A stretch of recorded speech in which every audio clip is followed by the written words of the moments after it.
Bonjour, nous sommes le lundi 11 novembre 2024 et le sujet est la COP29. Récemment, je vous avais parlé de la COP18, c'était sur la diversité. Ici, c'est la COP29 sur le climat, 29e édition, qui se tient à Bakou, capitale de l'Azerbaïdjan dans le Caucase. Il y aura également les représentants des talibans, et c'est sur fond de tensions commerciales, élection de Donald Trump, qui est soi-disant plus ou moins sceptique en ce qui concerne le réchauffement climatique, et qui est contesté en ce qui concerne le choix de la localisation par une partie des écolos. N'oubliez pas de vous abonner pour plus de news nationales, européennes et internationales sur ce monde merveilleux dans lequel nous vivons. La 9e conférence de l'ONU sur le changement climatique a débuté lundi 11 novembre et se tient jusqu'au 22 novembre à Bakou, en Azerbaïdjan. Donc 11 jours de réunions avec des milliers de personnes qui ont voyagé à travers le monde en avion bien évidemment, pas à pied. Donc les émissions de CO2 sont comme chaque année stratosphériques. Cette année, les foules ne se bousculent pas pour participer à ce rendez-vous où il sera essentiellement question du financement de la transition écologique. Chemin de la ruine, la COP29 constitue un « moment de vérité » pour l'accord de Paris de 2015, a estimé ce lundi le président azerbaïdjanais, Mukhtar Babayev, lors de son discours d'ouverture à Bakou. Nous sommes sur le chemin de la ruine. Et il ne s'agit pas de problèmes futurs. Le changement climatique est déjà là, a souligné Mukhtar Babayev. Nous devons maintenant démontrer que nous sommes prêts à atteindre les objectifs que nous nous sommes fixés. Ce n'est pas chose aisée. Au lieu de dépenser des milliards et des centaines de milliards dans différents projets de prospection fossile, il devrait davantage investir dans le recyclage et la dépollution des océans. C'est-à-dire en prévention surtout. Fixer un objectif chiffré lors de cette COP29, un nouvel objectif chiffré collectif, NCQG, pour la transition écologique et le climat doit être défini, pour remplacer celui établi en 2009 prévoyant que les pays riches fournissent 100 milliards de dollars d'aide par an aux pays en développement. Les débats pourraient être houleux sur ce point, la définition des pays payeurs et le montant à donner ne faisant pas consensus. Oui, 100 milliards au niveau mondial, surtout avec ce qui arrive au niveau de l'environnement, c'est très très peu. Ils pourraient faire des efforts. À croire que tout ça, c'est comme d'habitude, c'est toujours du vent. Il n'y a pas de réelles solutions lors des COP. La preuve, on est déjà à la COP 29. Comme dit JMJ, Jean-Marc Jancovici, que ça sert pas à grand chose. Respecter l'accord de Paris alors que des accords doivent être trouvés pour s'inscrire dans la lignée de l'accord de Paris, la mesure qui permet aux pays d'échanger des crédits carbone pour atteindre leur objectif de réduction des émissions de gaz à effet de serre doit aussi être remise sur la table des discussions. Les ambitions de l'accord de Paris sont en grand danger, a alerté l'ONU, à l'ouverture de la COP29, avec l'année 2024 quasiment assurée de devenir l'année la plus chaude jamais enregistrée. Oui, c'est comme toujours, depuis 2015-2016, on a toujours les mêmes publications à la télé. L'été 2016 n'a jamais été aussi chaud, 2017 également, 2018 et ainsi de suite jusqu'à 2024. Et maintenant, c'est l'année qui a été la plus chaude jamais enregistrée depuis 120 ans. Maintenant, ils ont changé sur certaines chaînes. C'est plus la météo, mais c'est météo-climat. De janvier à septembre 2024, la température moyenne de l'air à la surface du globe était supérieure de 1,54 degrés Celsius à la moyenne pré-industrielle, relève un nouveau bulletin de l'Organisation météorologique mondiale, OMM, une agence de l'ONU, qui souligne que le réchauffement à long terme mesuré sur plusieurs décennies reste, lui, inférieur à la limite de 1,5 degrés Celsius mentionnée dans l'accord de Paris de 2015. Dans l'intérêt de tout, le financement de l'aide climatique par les pays riches n'est pas une « œuvre de charité » et « dans l'intérêt de tout » a également lancé le patron de l'ONU Climat Simon Stiell dans son discours d'ouverture. Il parlait de 1,5 degré avant la fin du siècle. Là, on est déjà au premier quart, et donc il reste 75 ans. Certains pensent que déjà les 2 degrés seront franchis vers les années 2040, et donc à la fin du siècle, on serait plus dans les 3 degrés Celsius. Ça dépend de ce qui sera mis en place d'ici là.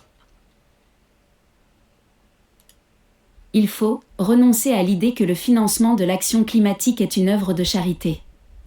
Un nouvel objectif ambitieux en matière de financement de l'action climatique est dans l'intérêt de chaque nation, y compris les plus grandes et les plus riches, a déclaré Simon Stiell, appelant les pays à montrer que la coopération mondiale n'est pas au point mort. Des absences remarquées l'an dernier, à Dubaï, la COP 28... Bon, c'est pas au point mort, mais que font-ils à part discuter Ils mettent vraiment pas grand-chose en place. C'est ce qu'on peut remarquer. avait réuni plus de 80 000 participants. L'édition 2024 ne devrait pas atteindre de tels chiffres, de nombreux dirigeants et chefs d'État ayant déjà signifié qu'ils ne viendraient pas à Bakou. Par exemple, la COP 29 ne verra ni le Premier ministre canadien, Justin Trudeau, ni Joe Biden, le président américain, ni Premier ministre australien, Anthony Albanese, ni le président français Emmanuel Macron. Le chef de l'État sera représenté par la ministre de la Transition écologique, Agnès Pannier-Runacher.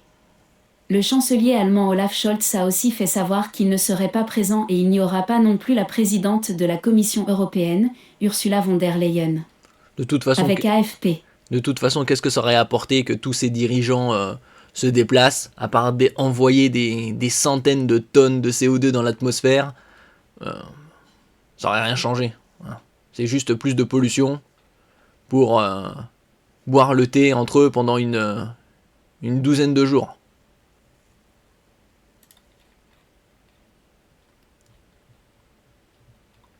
Le changement climatique est un canular selon Trump. C'était il y a 8-9 ans, en 2015. Il parlait qu'il n'y croyait pas. Après, il a dit qu'il y penserait, voir si c'est vrai ou non. Donald Trump, qui a qualifié par le passé le changement climatique de canular, a déclaré qu'il prévoyait de retirer à nouveau les États-Unis de l'accord de Paris sur le climat de 2015 dès les débuts de son nouveau mandat.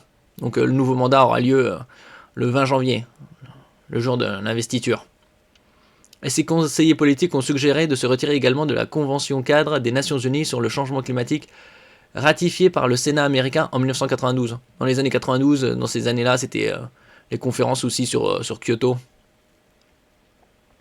Un autre motif d'inquiétude majeure précède également le lancement de cette COP 29, à l'ordre du jour de laquelle la Chine a inscrit des négociations commerciales initiatives qui pourraient perturber le début des discussions. Il faut qu'ils coopèrent davantage dans l'efficacité énergétique, plutôt que de parler de réduire de CO2. Il n'y a pas que ça. Il y a aussi la pollution des océans, avec des millions de tonnes de plastique qui se retrouvent dans la chaîne alimentaire et finalement dans le corps humain. D'après certaines statistiques, chaque humain, on va dire c'est une moyenne, ingère une carte de crédit par semaine. Bon, une partie est éliminée, une autre reste dans le corps. Les chiffres du climat en infographie avant la COP 29. Alors ici on a quelques informations assez intéressantes. Quelques chiffres clés à retenir. La température au niveau mondial a augmenté de 1,2 degrés Celsius si l'on compare les périodes 1850-1900 et 2014-2023. L'accord de Paris a fixé l'objectif de limiter l'augmentation de la température à un niveau inférieur à 2 degrés Celsius d'ici 2100. Oui, parce que 1,5 degré c'est déjà plié. Mais 2 degrés d'ici 2100 c'est très loin, c'est 75 ans. Les émissions de GES, gaz à effet de serre, augmentent au niveau mondial, plus 62% entre 1990 et 2022. Tandis qu'elles diminuent en Europe et en France, moins 31 et moins 27%. L'avantage aussi en France, c'est que le parc nucléaire, c'est 70% de l'électricité, 70-75% de l'électricité en France. Et donc, quand on compare la carte des émissions de CO2 par kilowattheure d'électricité produite, on voit qu'on est parmi les plus bas, voire le plus bas. En 2023, le secteur le plus émetteur en France est celui des transports, 34% des émissions, suivi de l'agriculture, 20%, de l'industrie manufacturière et de la construction, 17%, de l'usage des bâtiments et activités résidentielles tertiaires, 16%, l'industrie de l'énergie est responsable de 9% des émissions et le traitement des déchets de 4%. L'empreinte carbone d'un Français est estimée à 9,4 tonnes de CO2 équivalent en 2023 et plus de la moitié de cette empreinte est associée aux importations. Oui, après c'est une moyenne à 9,4, puisqu'il compare ceux qui consomment des dizaines et des dizaines de tonnes par an, comme les ultra riches, et ceux qui consomment très peu, donc il faut une moyenne de 9,4 tonnes. Après, il y a des sites où on peut mesurer environ l'empreinte carbone sur mon empreinte carbone, des sites entre autres, où on peut calculer environ combien on émet de CO2 dans l'atmosphère. Le changement climatique, données clés, émissions de gaz à effet de serre. Alors ici, ça date de les sources 2023-2024. Unité tonne CO2 équivalent, tonne équivalent CO2 des émissions de gaz à effet de serre. Alors 76% CO2, 18% CH4, c'est méthane, 4% N2O, c'est ozone, et 2% gaz fluoré.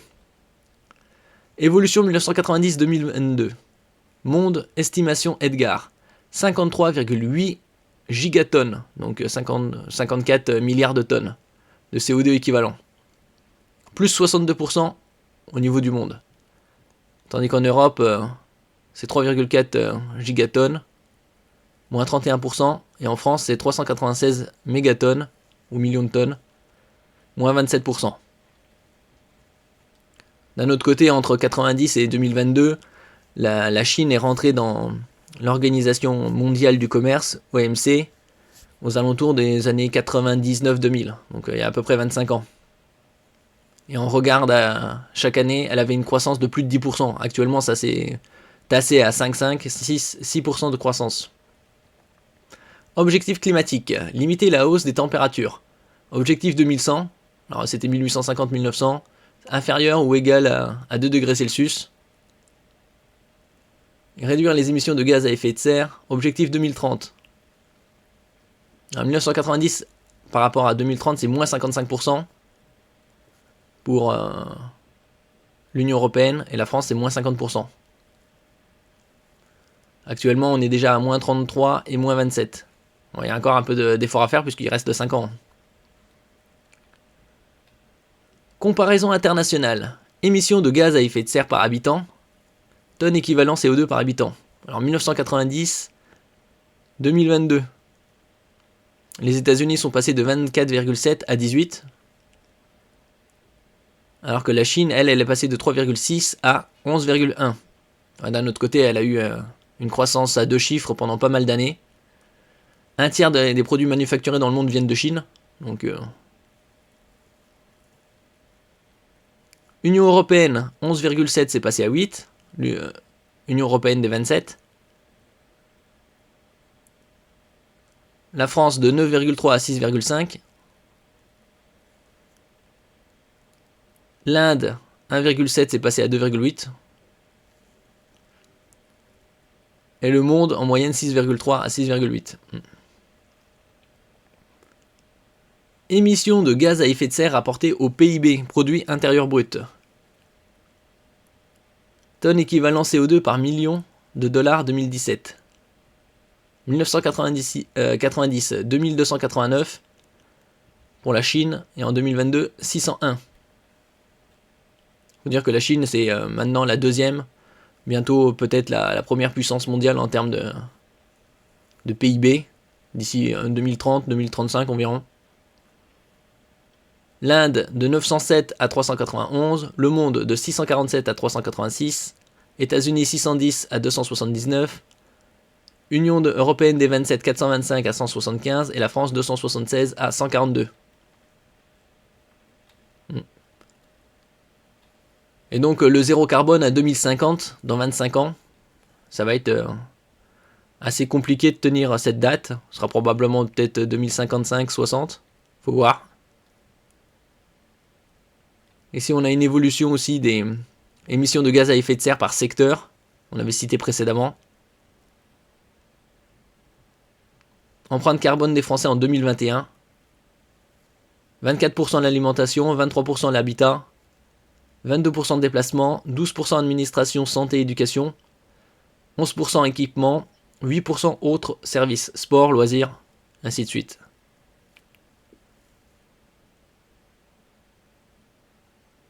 Et donc on était à 9,8 tonnes par habitant en 2021 et empreinte 2023 9,4. Les données provisoires 2023 ne permettent pas une décomposition par poste de consommation. Merci pour votre écoute. N'oubliez pas de mettre un j'aime, un commentaire, de partager et de vous abonner à la chaîne. À la prochaine fois.